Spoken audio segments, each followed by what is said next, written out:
So we now have learned enough to start thinking about the different circuit elements. There's basically three fundamental circuit elements. The first one we're going to talk about is the capacitor. Capacitor is basically a pair of charged conductors. Here's an example of what a capacitor might look like. Here's one we're going to do demos with. It's two metal plates. So in this case, the conductor is, of course, a metal, which it usually is in circuits.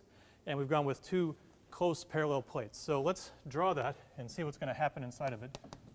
Two metal plates.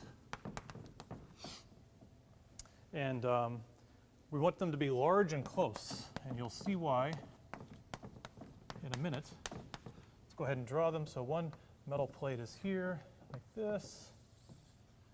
And it's a metal. I'll shade it in. And the other one is very close to it, like that.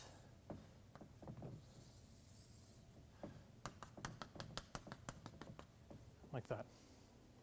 And we're going to apply a charge to these plates, Q.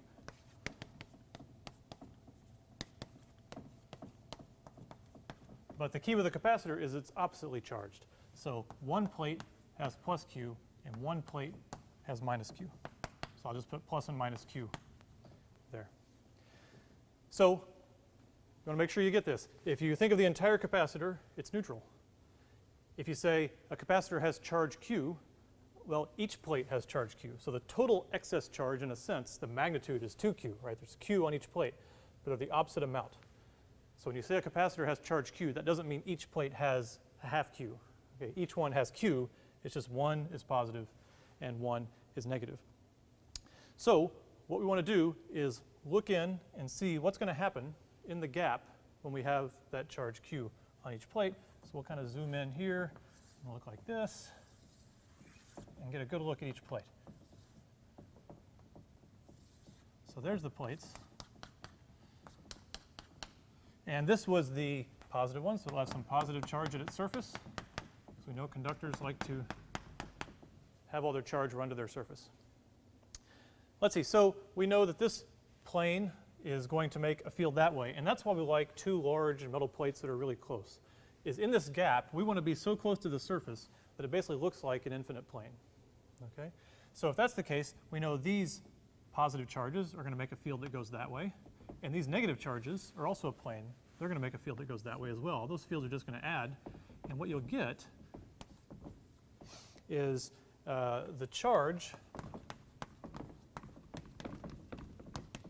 creates a uniform E field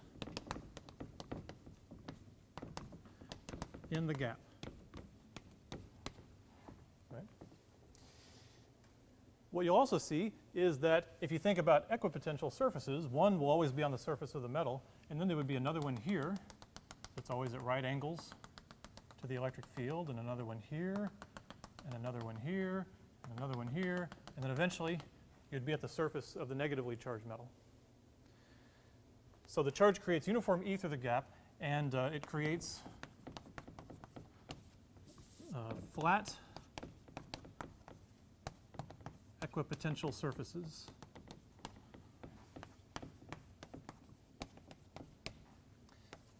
And a voltage drop, delta V. So if this potential lines are dropping, then you have some potential here, you have some potential here, and between them you have a delta V. If I were measuring it, I would measure a positive on this side and negative on that side. So inside these two plates, this is what's going on. Now, what is the capacitance then? So the capacitance, a capacitor is a pair of charged conductors. But the capacitance equals big C, and we define it to be Q, the magnitude of the charge on each plate, over delta V. So in that sense, it's how much voltage builds up when you put on a certain amount of charge. It's just the ratio. It's the charge per volt. So the unit of capacitance is the coulomb per volt, which has a special name after the world's greatest scientist, a farad. So just usually use capital F, but the full name of the unit is a farad. That's the MKS unit, the same as a coulomb per volt. So you can think of it this way: as you put on charge, how much voltage do you get in this situation? But there's another way to think of it that's a little bit more like the application. So I also would say, think of it the other way.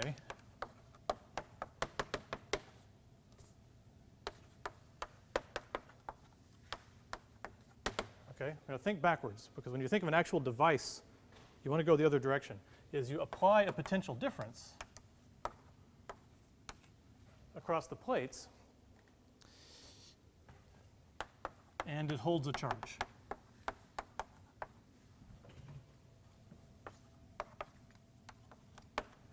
Okay. How much charge do you get? Well, it's really the same formula. The charge you get is that Q, the charge you get, is the capacitance times delta V. So it's no different. It's really the same idea. It's just usually in a circuit you apply voltages to things and you see what happens. So the capacitor, you apply voltage. This is how much charge you would get. So really, the capacitance is the capacity to hold charge.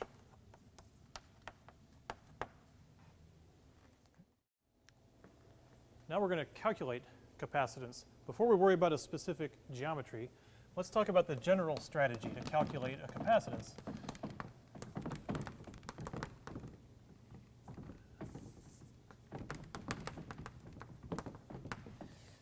Basically, what you want to do is you find Q and delta V in terms of the electric field.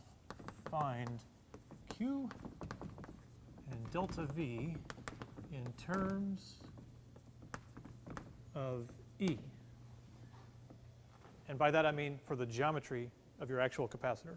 Okay? So the capacitor we're going to start with the canonical capacitor, the parallel plate capacitor, like the one we talked about before. We have one here that we will be looking at in a minute. So parallel plate capacitor has your two plates like this, and each one has some charge on it. One has some positive charge density on the surface, one has some minus charge density on the surface. And when they're close together, they make an electric field on the inside, and they make equipotential lines, or surfaces between them like that. And if you wanted to think about it, they have a delta V between them like that. You could measure the voltage difference if you wanted to. So we're approximating them as infinitely charged planes. That's how we think of a capacitor. So first, what we can do is get the charge in terms of E. And we can do that by remembering from Gauss's law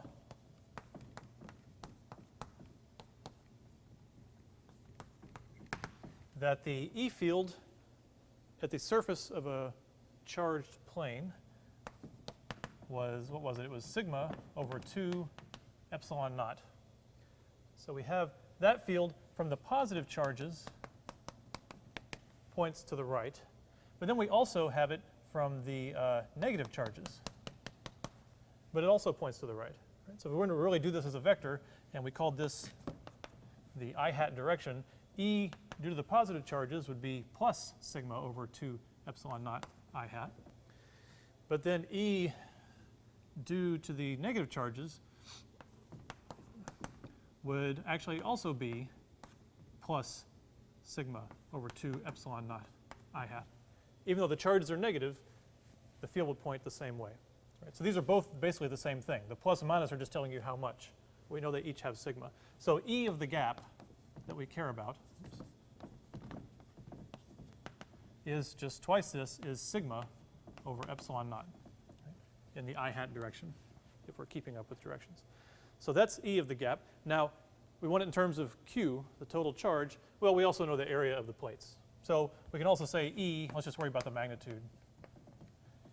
E, the electric field magnitude in the gap, and it's uniform through the gap, is what? It's Q over A, that's sigma, charge per unit area, epsilon naught.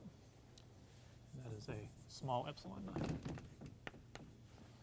Okay, so there we have the E field, or we have the charge in terms of the E field. We could solve it for charge. It would be that Q, the charge, is the E field in the gap, A epsilon naught. That was step one. Now, let's think about step 2. Remember that in one dimension, the E field is minus dV dx. We talked about how the E field goes this way and these potential lines change in the last unit. So E is minus dV dx. So we could write that as dV is minus E dx. There's a little product placement almost there. And we could integrate both sides. And if we're just doing a one-dimensional integral, you would see that delta V is basically the E field times the separation of the gap. We could call that D. Right? So delta V is E times D. So now we have delta V in terms of both. So then the capacitance, we know the capacitance was defined as the charge over delta V. So now we just say it's E of the gap area times epsilon naught. The area times epsilon naught over E of the gap times D.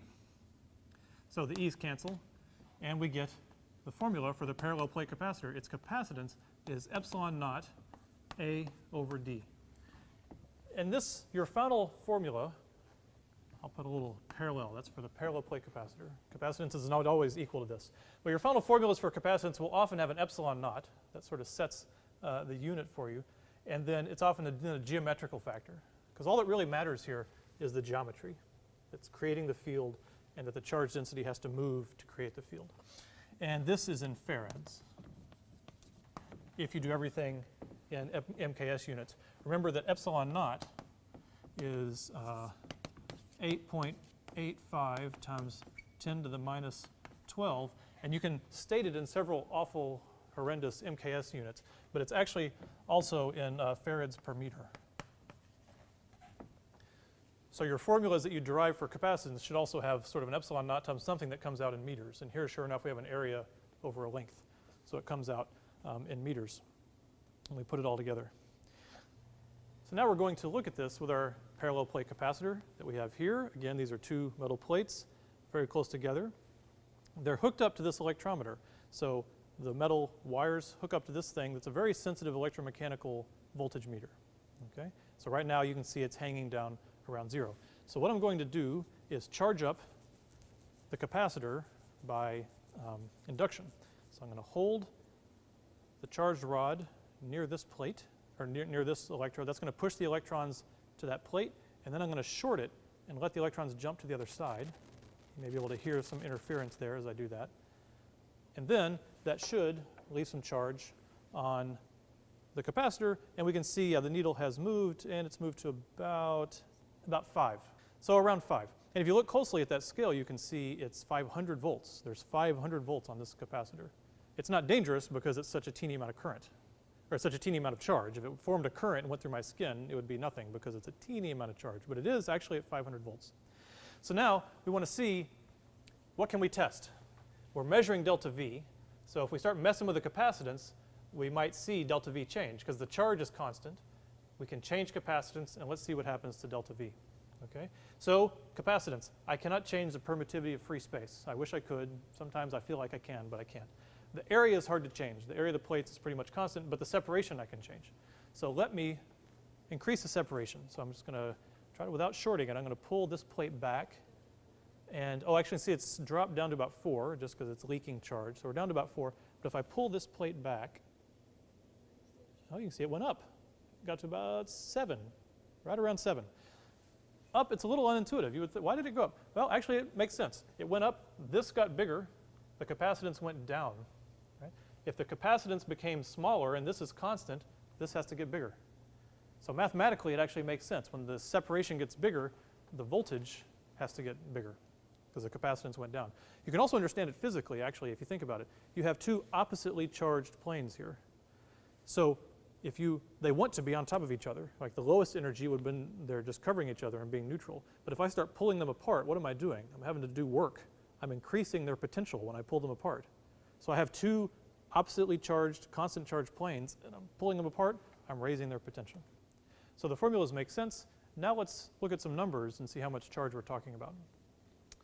So the capacitance C equals, we have the permittivity of free space, 8.85 times 10 to the minus 12 farads per meter, times the area, and that was a 16 centimeter diameter plate, so that's times pi times 0.08 meters squared.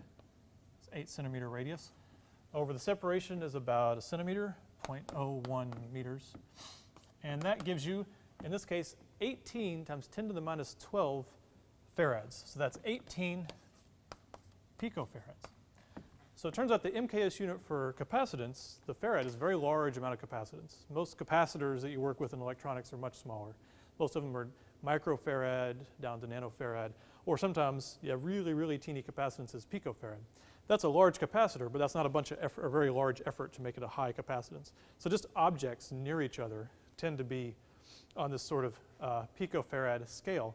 And we could also quickly figure out how much current or how much charge is on the plates. So we know that the charge equals CV, the capacitance times the potential. Well, we have 18 picofarads, 18 times 10 to the minus 12, and we had about 100 volts. Let's see here. Well, I guess we're up to a few hundred volts. So a few times 20 times 18, you can see we had about a nanocoulomb. So about 10 to the minus 9 coulombs were on each plate. So the numbers give sort of typical things you would expect in electronics, and I can see we have a question. Let's see. Oh, it's Andrea Plan B again. Isn't the field at a metal surface twice as big? Oh, yes, yes. This is a good question. Notice when we were thinking about on the capacitor, we thought about these metal plates, and I said the electric field of the surface is sigma over 2 epsilon naught. But at the surface of a metal, it's sigma over epsilon naught. So the question is, why didn't we use that? That question is so insightful, you would almost think I wrote it myself. So I'm going to spend a lot of time on that question. We're going to give it its own board. So Andrea Plan B noticed a little trick I pulled on you, that we definitely make capacitors out of metals, because the whole idea of a capacitor is it's a circuit element where you can apply a bias and get a potential. So it's important that we have a conductor, a metal, where the charge can flow onto the capacitor. But when we did the calculation, we treated it like a charged plane. So if I have a little charged plane here, looks something like that, and it has some charge density sigma, then we know that the field just outside of it, E equals sigma over 2 epsilon naught, and on this side it points that way, E equals sigma over 2 epsilon naught. And we know that if we have a negative charge plane over here, negative sigma, a bunch of negative charges sitting on a plane, and you're just seeing the edge of the plane, it's going to create an electric field pointing in like that, with the same magnitude. E equals sigma over 2 epsilon naught. E equals sigma over 2 epsilon naught. We use that and we brought them together really close so that they really do act like infinite planes. Then the E field on the inside is just the sum of these two because they're in the same direction. Right? So that's why the E field for the capacitor is sigma over epsilon naught. And I didn't point it out, but actually the E field outside the capacitor cancels, because to the left of this plane, you have a field due to the positive charges that way. You have a field due to the negative charges that way. Right? So each one of these makes opposing charge out here, E equals 0. And E equals 0 on that side also. So when you think about it in terms of two charged planes, it's basically superposition.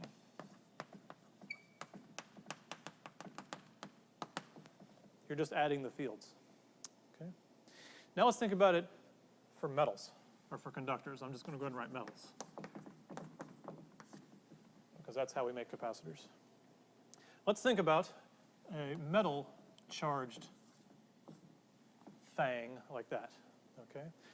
Let's have a positive one with positive sigma, and let's have far away a negative one with negative sigma. Okay. So the idea, the question is, isn't the field outside that one bigger? Because remember when we talked about the field at the surface of a metal, it only puts its field in one direction. Behind the surface, it has to be 0. So that's why it made twice as much field, is the field didn't go both ways, the field just went one way. Well, there's a very simple answer to all this, and that is you only have half of the charge on this side and half of the charge on that side. Because we know in a metal, the charge will go all over the surface. So here we had all the sigma charge per unit meter squared in an infinitely thin plane. Here we have it in a metallic object, and half of it goes here, and half of it goes here. Therefore, the field outside this large piece of metal is also E equals sigma over 2 epsilon naught. So it's the same thing. Same thing happens over here. Half the charge density goes on both sides. Therefore, the E field here, E equals sigma over 2 epsilon naught. Therefore, when you put them close together, where they really do act like infinite planes, like this, minus, minus, minus. The E and the gap, when you put them together, would be sigma over epsilon naught. So in some sense, that solves the problem. And if you think in a limit, what if we make this metal thing really, really thin? Well, basically it's just shoving the charges together, and they have nowhere else to go, and they look like this. So that might satisfy you, but you could still have trouble, okay? One thing we can't do is we cannot break Gauss's law.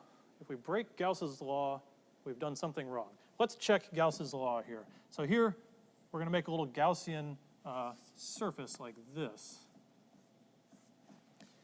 It goes into the capacitor, half of it's outside of the capacitor, and it contains one of the two surfaces. Let's make sure it's correct. Integral of E dot dA equals sigma, or equals Q over epsilon naught. So the flux, there's no field out here, there's no field on the sides, it's all perpendicular, it's just out the end, it's going to the right. And this has some area A. So it's going to be, the flux is going to be sigma A over epsilon naught. There's just one surface that has flux. That has to equal the charge enclosed. Well, what is the charge enclosed? It's the charge density sigma times the area, A, over epsilon naught. Hey, it worked. Check. Check plus. Gauss's law. What if we now come over here? Let's do Gauss's law over here, and let's put one of the Gaussian surfaces inside the metal, and let's have the other one out here. What's going to happen there? Bad things are going to happen. Let's do Gauss's law. Integral of E dot dA equals Q over epsilon naught. So E field in the metal is always 0.